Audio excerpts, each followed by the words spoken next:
18th International Tipitaka Chanting Ceremony. This sacred gathering has been a beacon of spiritual unity, wisdom, and dedication.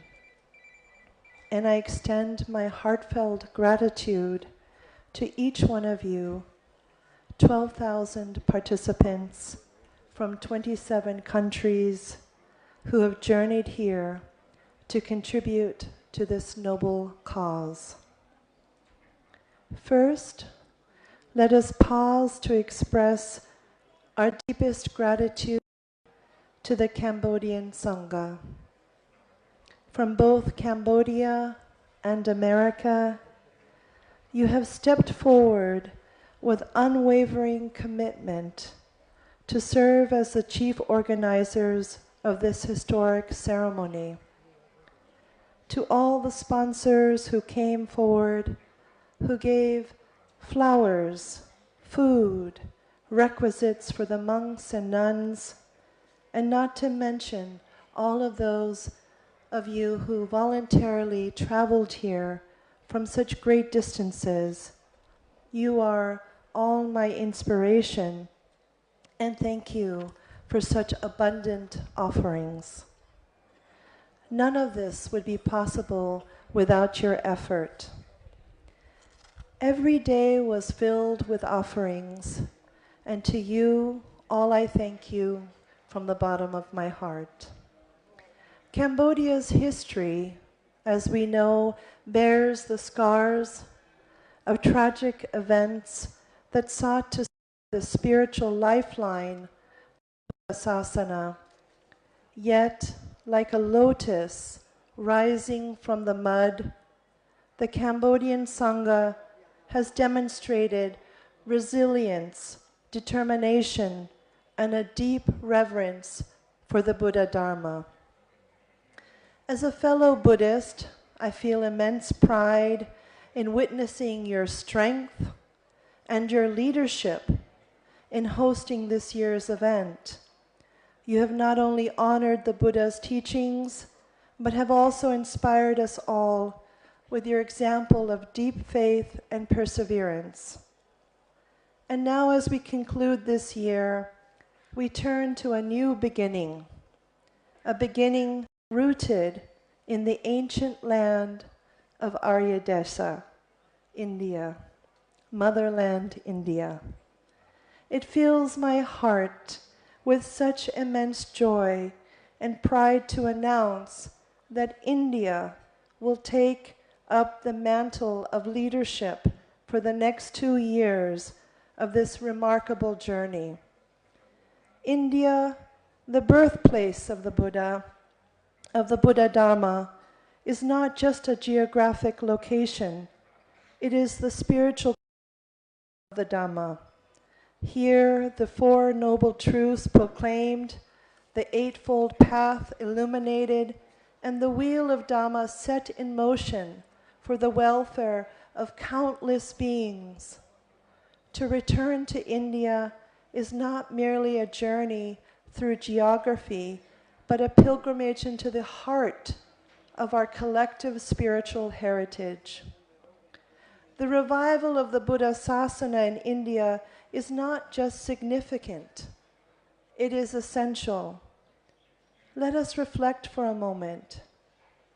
This is the land where the Buddha walked, taught and transformed millions. Yet over time, the brilliance of his teachings dimmed in the very soil from which they arose. Our mission, therefore, is a sacred one. It is a call to restore the Dhamma to its rightful place in the hearts and minds of the people of Aryadesa. This is not about reclaiming history, it's about reigniting the flame of wisdom and compassion for the benefit of all beings. Over the next 2 years, we will embark on a journey throughout India, walking the path of the Buddha, reconnecting with ancient sites, and meeting old and new Dharma friends.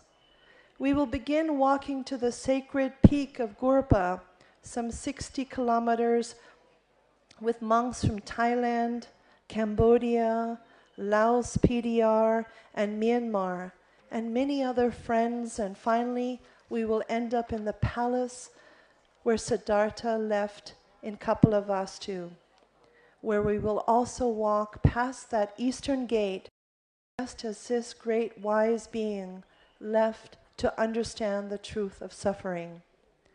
The next 3 months is dedicated to meeting 23 Buddhist communities throughout India, with a simple wish to extend a warm welcome to when India leads as the next organizer. This journey is an opportunity to deepen our understanding of the Buddha's teachings by engaging with India's rich spiritual heritage, to strengthen bonds with diverse communities, fostering unity among all those who hold the Dharma close to their hearts, and to inspire the next generation to walk this noble path, reminding them that the teachings of the Buddha are as relevant today as they were 2,600 years ago. Friends, the Buddha's teachings are a universal guide for peace, harmony, and liberation. In a world often divided by borders, ideologies, and strife, the Dharma serves as a timeless bridge, a means to transcend our differences and to rediscover our shared humanity. Our responsibility is to ensure that these teachings are preserved, practiced, and passed on. And there is no better place to reaffirm this commitment than here in India, here at the seat of enlightenment, where the roots of the Dharma run so deep.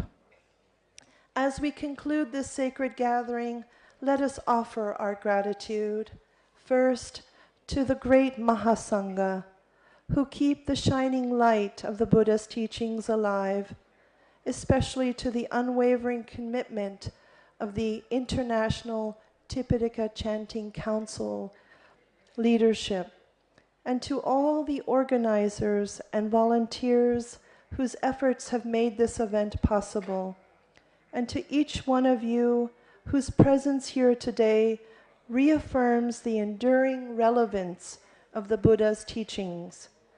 We had some 1.5 million people watch us over the last 10 days from all parts of the world. As we leave the shade of the Bodhi tree, let us carry its inspiration in our hearts. Let us move forward with faith, determination, compassion, and a commitment to reviving the Buddha Sasana in Arya Desa and spreading the light of the Dhamma across the world. May the blessings of the Triple Gem guide us all on this noble path. May we meet again and again, and rejoicing again that Mother India will be leading next 2 years. Thank you. Sadhu, sadhu, sadhu. សូមអរគុណចំពោះលោកស្រីបណ្ឌិតវ៉ាងម៉ូដែលបានថ្លែងនៅសារជាចំណាប់អារម្មណ៍នៃការបិទនៅកម្មវិធីនេះដោយការកោតសរសើរចំពោះមហាសង្ឃកម្ពុជាដែលបានដឹកនាំរៀបចំនៅពិធីសូត្របត្រៃបិដកអន្តរជាតិលើកទី19នេះប្រកបទៅដោយជោគជ័យដែលជាការរួមចំណែកនៅក្នុងការលើកស្ទួយផ្សព្វផ្សាយនៅព្រះពុទ្ធសាសនាចេញអំពីដែនដីពុទ្ធភូមិទីឋានត្រាស់ដឹងរបស់ព្រះសម្មាសម្ពុទ្ធទៅដល់មនុស្សជាតិទូទាំងពិភពលោកហើយក៏សូមថ្លែងអំណរគុណដល់ប្រទេសឥណ្ឌាដែលនឹងក្លាយទៅជាប្រធានដឹកនាំរៀបចំនៃពិធីសូត្របត្រៃបិដកនេះនៅឆ្នាំ2025-2026ផងដែរសូមអនុមោទនា Sadhu, sadhu, sadhu.